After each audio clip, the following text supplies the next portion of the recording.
Tonight on College Press Box, a historic day for women's basketball. The Lady Longhorns fall short in the Elite Eight to NC State. The NBA playoff race is coming to an end as teams lock and load to compete for the Larry O'Brien Trophy.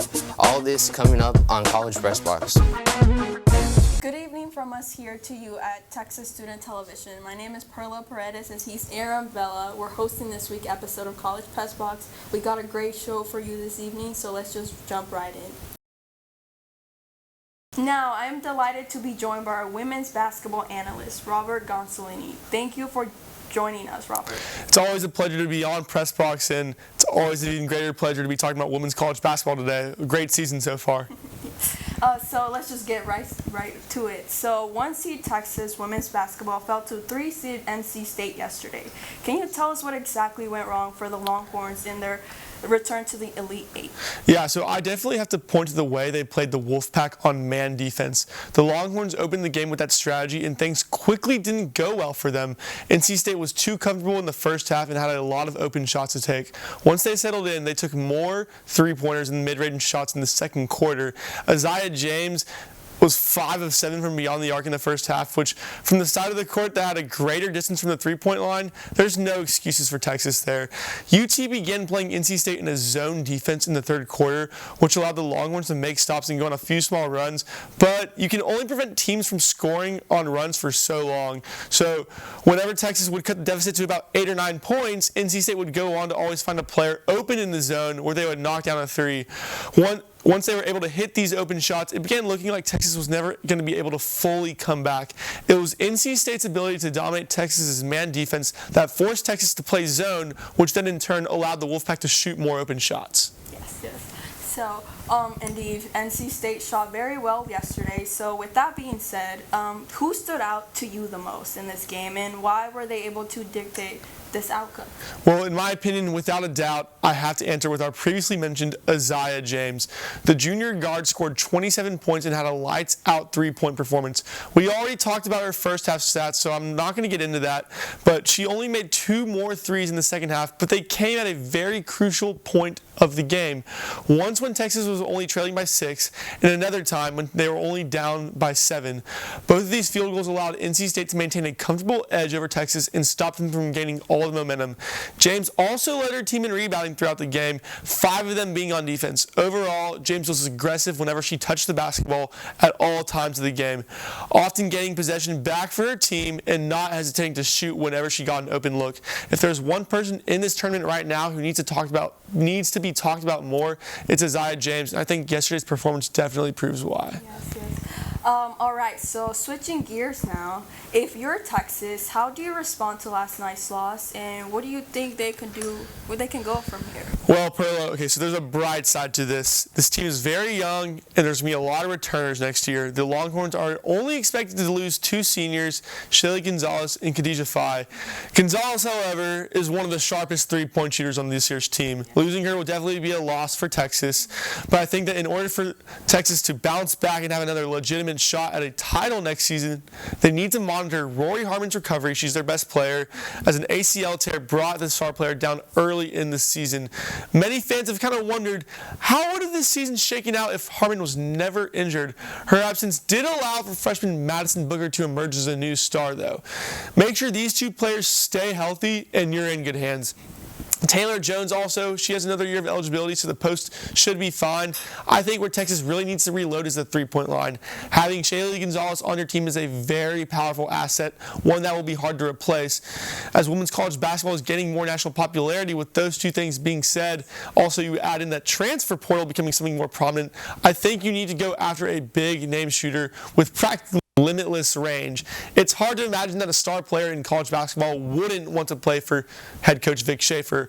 Also, Texas is already a big brand in this sport specifically. They've been a big brand for a long time. So why not use your great coach in Vic Schaefer and your team being a big brand to go land a solid shooter out of the transfer portal?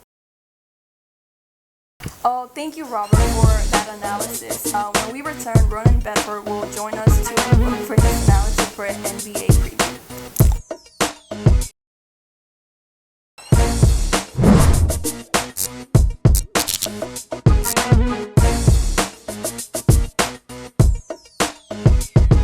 Welcome back to College Press Box, everybody. With the NBA season coming to a close soon, it's a great time to look ahead and analyze the favorites to win the NBA championship.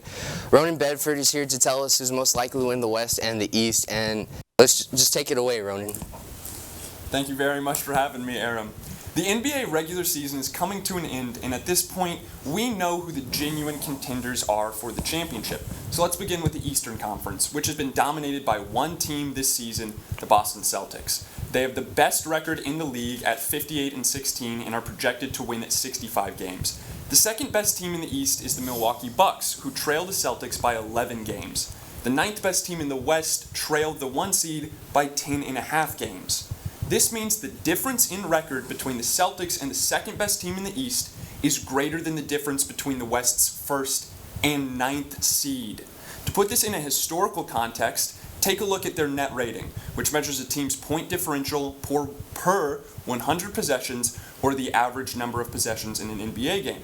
Naturally, they're leading the league by a wide margin at 11.7 points. But if they were to end this season right now with the metric, they would have the third best net rating in regular season history, only trailing 2 years by the Michael Jordan-led Bulls. This would be a higher rating than any season by the Warriors, any team with Shaq and Kobe, LeBron, Duncan, Magic, Bird, or Kareem. It will likely go down as one of the best regular seasons ever authored. The Celtics were able to achieve this by having the best starting five in the league, led by Jason Tatum. He's a consistent top 10 player this year with deep playoff experience at only 26 years old. Positionally versatile and athletic, Tatum will bring an all-level defensive intensity to any game that he's on and has gone off for scoring explosions to keep his team in the playoffs, even in elimination situations. Though he won't be considered one of the very best in the league anytime soon, Tatum has the makings of a leader on a championship team. Their number 2, Jaylen Brown, is himself a two-way master. He's dangerous off the dribble with his shooting, and his main flaw is his overambitiousness and, admittedly, a weak left hand. Boston's guard spots are taken up by the best defensive guard in the league, Jrue Holiday, and Derek White, who's your archetypical do-everything kind of player. Finally, their center, Kristaps Porzingis, has gelled perfectly with Boston since he joined the team. And this is his first season with the Celtics. With a smaller role than his previous stops, Porzingis bolsters their defense with shot blocking and manipulates opponents' offenses by virtue of being a stretch five. During this relatively durable season for him, Porzingis has emerged as their third best player. The Celtics' success has been by committee, not off of the back of an individual player. Offensively, they're a three-point shooting team attempting the most in the league at 42 per game and are only 1% away from being the most effective team behind the arc.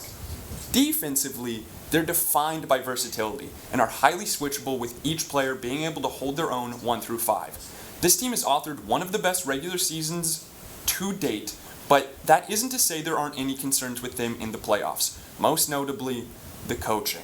Despite having the best record in the league the past 2 years with deep postseason runs, Joe Mazzulla hasn't exactly inspired confidence during his short tenure. And 2 of his 3 postseason series, he's been on the verge of elimination and was nearly swept by the 8th-seeded Miami Heat when they were the 1 seed. The Celtics bench also isn't as deep as other teams. Porzingis' health is constantly a question, and there are some concerns with their crunch time performances. But all that being said, the conversation for who comes out of the East begins and ends with Boston. Anything less than a finals appearance for this team will be seen as a massive disappointment. The West, on the other hand, is much more competitive. At the top, the Oklahoma City Thunder, Denver Nuggets, and Minnesota Timberwolves are all within 3 games of one another.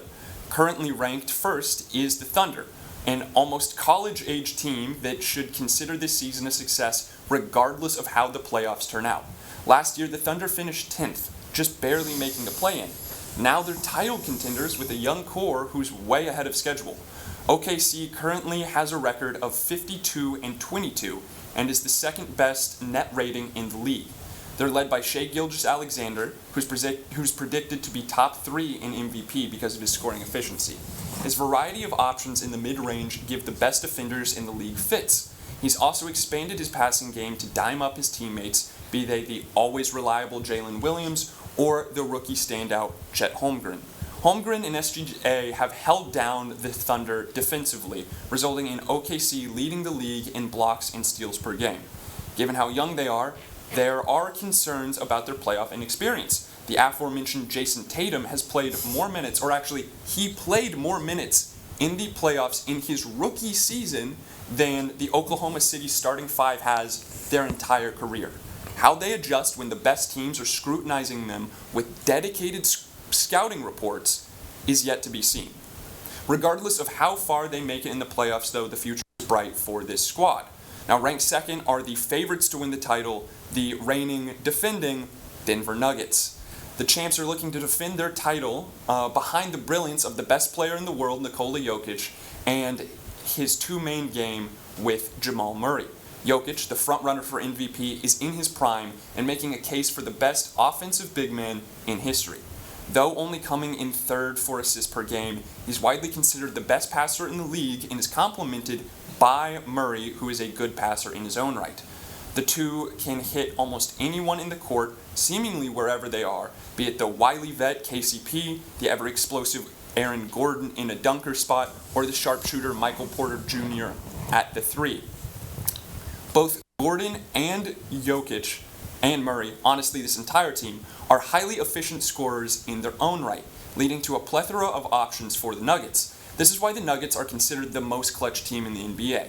The NBA defines clutch as the final 5 minutes of the fourth quarter or overtime when the score is within 5 points. In those situations, Denver is tied for the best record with the Chicago Bulls, but has less losses and the highest net rating in those situations. Simply put, when games get close, the Nuggets tend to win. The question is if they can repeat last year's success in this year's postseason. The final team in contention for the West is the Minnesota Timberwolves. Ranked third, they've turned their fortunes around from what was a highly disappointing last season. This team is built around their young star, Anthony Edwards. The shooting guard is this explosive talent who draws extra attention and collapses defenses with his highlight reel dunks. But while Ant may be the face of their team, their success comes from defense. They are the best defensive team in the league, period. There is no squad more difficult to score a bucket on than the Timberwolves, in large part thanks to Rudy Gobert. Rudy Gobert, the best defender on the best defensive team, is a shoo-in for Defensive Player of the Year. This will be the fourth in his Hall of Fame-worthy career, tying only Ben Wallace and Dikembe Mutombo for the most DPOYs in NBA history. Where Gobert has protected the paint, Mike Conley and Jaden McDaniels put the clamps on the best shooters in the league. The struggle for this team all season, though, has been their offense, but especially since the injury of their starting power forward, Karl Anthony Towns. While not without his flaws, Cat was the T-Wolves' second best scorer and an all-star. He provided offense and spacing to the team that no other roster member could. Since his injury, Minnesota has especially struggled to get points, particularly in close games. While these three teams are neck and neck, I predict the Denver Nuggets to win the West. The Thunder, I think, are too young and inexperienced, and Minnesota just doesn't have that offensive punch to compete with the best teams. The Nuggets are a balanced team that look as good as they did last year when they won the title. So I expect them to face the Boston Celtics come playoff time. Well, I'm definitely looking forward to whatever the rest of the season has to offer. Thank you, as always, Ronan, for that extensive analysis. Definitely some interesting takes in there. When we return, we'll recap last week in Texas sports. You don't want to miss it.